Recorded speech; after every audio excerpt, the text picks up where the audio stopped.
Today we're going to build our own hot tank to hot tank our own parts. This way we don't have to take it to the local machine shop and pay them to do it.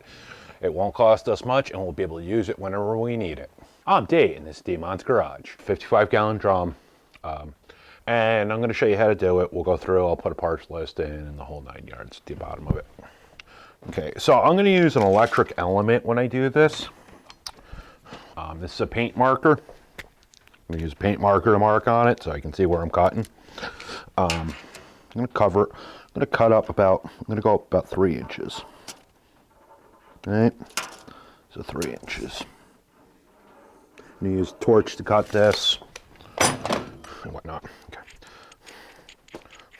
I don't want to put the heater element too close to the bottom because as stuff cooks off, it's all going to settle to the bottom. So I want to keep a little bit of space. We're going to do a couple of different things on this. Now, when you go to cut these holes, guys, one of the important things is to actually cut it a little bit smaller than what you need it. And then open it up. Okay, so now we're just going to dress this hole on the outside and the inside. All I'm using is a flapper wheel on a 4-inch angle. And we'll do the inside next. Just make sure there's no pieces sticking up and no burrs.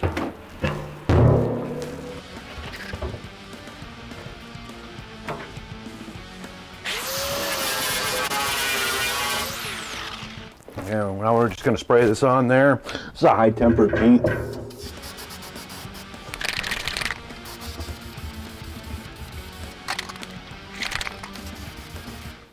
We'll let that sit and set up for a bit. And we'll come back for the next step. Okay, so now we have our hole cut, and it is round. It just, for whatever reason on camera, doesn't look round. We'll put this in. Okay, so now we have bung in. I went and changed the O-ring to a synthetic O-ring on this. And this just gets screwed in. Doesn't need Teflon tape or anything else, guys. So what we're going to do is just a piece of 3/8 copper line. We're going to end up capping off one end, and we're going to bend it up, and we're going to put it at the bottom. So what it'll do is we'll blow compressed air through it, and what it'll do is it'll agitate the water, which helps in the cleaning process.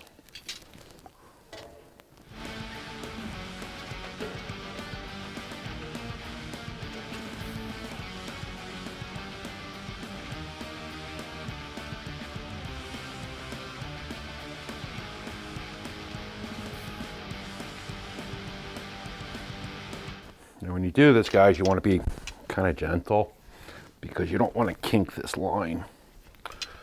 There you go. Tie this up. We'll straighten this up a little bit.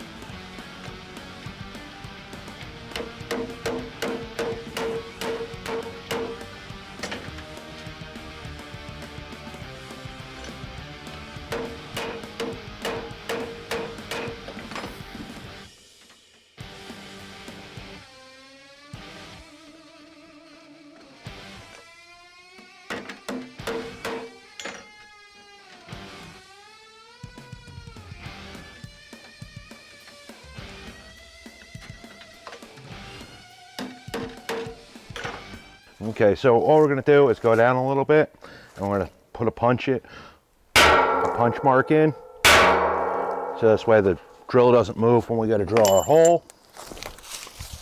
We're going to drill a small hole, so this way we can put our air fitting through it.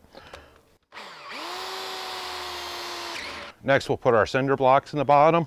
The cinder blocks are there just to space everything up off the bottom slightly.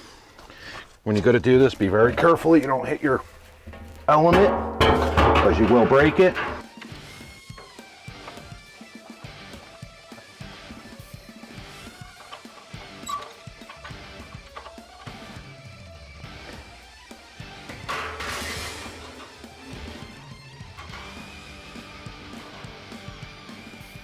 So we have it all wired up.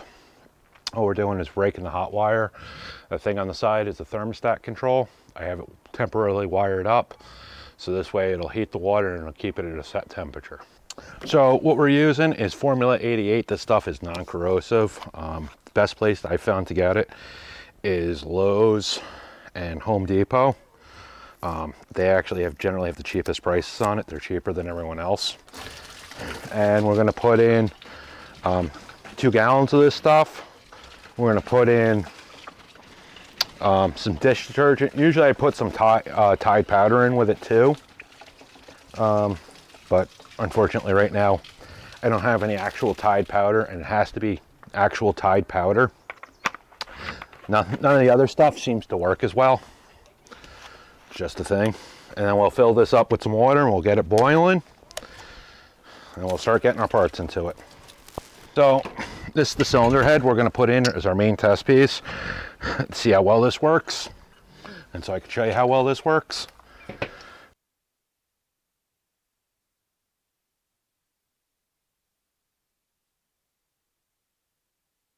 So why are we doing this outside?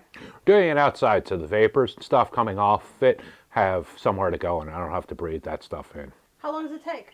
It's going to take a couple hours. Depends on how hot your water is initially. You're going to have to get it up to about 130 is what you're looking for. A little bit hotter is fine, depending on how nasty your stuff is too. It's been a couple hours and most of that stuff probably could get power washed off and it'd be fine.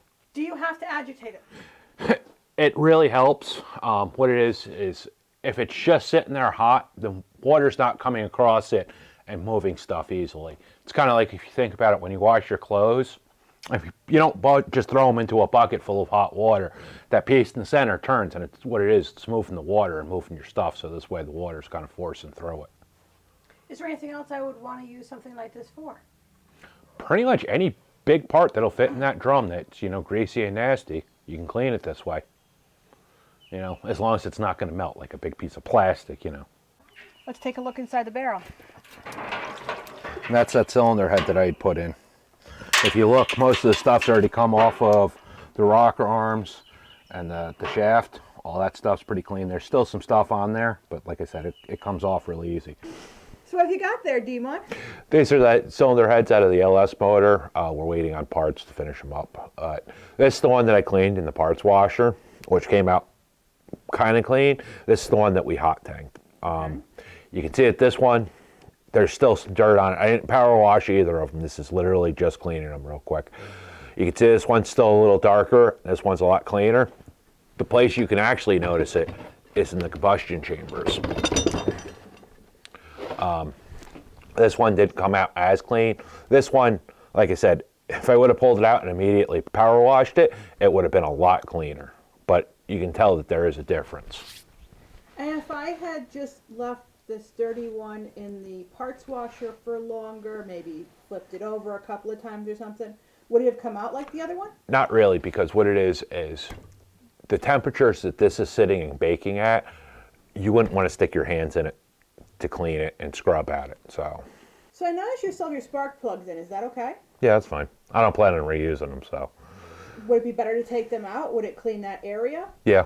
It would clean the threads a little bit better. I just didn't pull them out because this was the initial cleaning. They're still going to get work done to them and everything else. I just didn't want to be handling big, scuzzy, nasty stuff when I'm doing my basic work on them. And my other question is it the cleaning goo you used in the big tank that made it better than what you used in the... No, it's mostly just the heat and the water being agitated because this way it's constantly moving around it, so. So that's more important than what you use. Yep. So what other materials could I use in replacement of what you used for the hot tank? Okay, the other thing you could use is metal garbage can. Okay.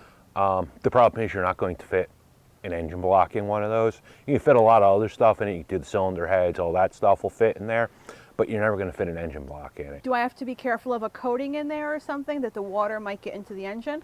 No. Not really, because you're boiling it off. You're going to end up power washing it and then spraying it anyhow. The other thing you have to watch out for is what chemicals you use. I use the Formula 88 because it's non-corrosive. Corrosive stuff will start eating into the aluminum. You'll end up with aluminum oxide and everything else. It can, depending on what you use, can actually dissolve the aluminum too. if you leave it in there long enough. So is there anything else you would recommend that you know exists out there? Now, the only other thing you might want to do, and I didn't do it just because I'm doing aluminum parts and I've never done it, is you could probably put a little citric acid in with it, and that'll help break up the rust. It'll also help clean. Is there anything you would say to stay away from? Because I see a lot of cleaning products out there that aren't that great. A lot of the guys will use Super Clean, alkalized-based soap. It's the purple stuff that you see everywhere. The problem with that is it's an alkalized-based soap, and it is really corrosive. It does clean really, really well, but you know, you got to watch it eating the aluminum. And the aluminum's the biggest thing you're constantly watching out for, because it doesn't take a lot to react with aluminum. I remember for your welding video, it's a very fussy metal. It is. Could I use a plastic barrel? The problem with the plastic barrel, my concern with it is if the temperatures, you know, it deforming or melting or anything else. Okay. The other thing is because there's so much water in it, you're using kind of a small heater element in it. When I do them, I tend to do them in a batch because it takes a while. It takes a good couple hours for all that water to come up to temperature. So if you have a couple of days and you're gonna do a whole bunch of parts, just keep dropping them in, and just even overnight, you can even pull all your parts out overnight, just leave the thing plugged in, so this way you don't have to raise it back up from ambient air. Could I use a wider, shallower metal tub? Yeah. There's guys, I can't remember who it was, but he used one, and his didn't have the cap that came off. His had the bungs in it, and he basically laid it down and cut a piece into it so it folded up and dropped them in that way. I was thinking some of those farming bins that they've got that are wider and stuff. If that's cheaper. Yeah, like the water troughs. Yeah, you it's can all usually. price. Yeah, usually you can find 55-gallon drums, not that expensive. Occasionally, I have to look. You know, Craigslist. You know, that's one of those things that they will actually show up on Craigslist occasionally, and Marketplace is usually the best place to find them. I was just, if that wasn't available with those things, you know. Yeah. Okay, so let's say we set this up and we want to move it. Do you reuse the water and put it in totes, or what do you do with it? Because you're obviously not going to move that full of water. Yeah, you're definitely not. 'Cause it's, you know, probably a couple 100 pounds. There's probably about 30 gallons of water in it. You can get small transfer pumps and then transfer it into totes or 5-gallon buckets. But at 30 gallons, 5-gallon buckets, you're looking at what, 6 of them? You know. How dirty does the water have to get before I can't reuse it? You could always filter it too. You can use transfer pumps and filter it. Like I have the filter on the parts washer. What you could do is you could just you could pick up a small fish tank, you know, or water. I was thinking you could probably use water some pump socks or something like that. Well, yeah, but you got to remember all the solids are going to settle to the bottom. If you scrape the oils off the top, you know, if you let it sit for a while, all those solids will drop out. So, you know, but like I said, you could use a pump and pump it through a small filter of some sort, and it'll catch the majority of it. Now, why don't you get out in the garage and do some?